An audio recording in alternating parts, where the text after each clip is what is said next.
ಹುಲ್ಲಂಗಾಲ್ ರಸ್ತೆಯ ಗ್ರಾಮ ಪಂಚಾಯತ್ ಸದಸ್ಯಗಳು ಬಿಲ್ ತಗೊಳಕ್ಕೆ ಮಣ್ಣು ಹೊಡೆದು ಚೆನ್ನಾಗಿದ್ದ ರೋಡನ್ನ ಹಾಳು ಮಾಡಿ ಇಲ್ಲಿ ತಿರುಗಾಳ ರೈತರಿಗೆ, ಸ್ಕೂಲ್ ಮಕ್ಕಳಿಗೆ, ಹಾಲ್ ತಗೊಂಡ ಹೋಗೋರಿಗೆ, ಹೆಂಗಸರು, ಮಕ್ಕಳು, ಮುದುಕರು ಇವ್ರಿಗೆಲ್ಲ ತೊಂದರೆ ಐತೆ. ಇಲ್ಲಿ ಬಿದ್ದು ಅನಾಹುತ ಮಾಡ್ಕೊತಾವ್ರೆ. ಯಾರು ಗಮನ ಹರಿಸ್ತಾ ಇಲ್ಲ.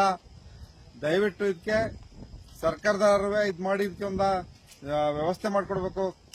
ಎಲ್ಲ ತುಂಬಾ ತೊಂದರೆ ಅನುಭವಿಸ್ತಾವ್ರೆ. ಇವರು ಬಿಲ್ ತಗೊಂಡ್ ಮನೆ ಬಿದ್ದವ್ರೆ. ಇಲ್ಲಿ ನೋಡೋರಿಲ್ಲ, ದಿಕ್ಕಿಲ್ದಂಗ ಆಗೈತೆ.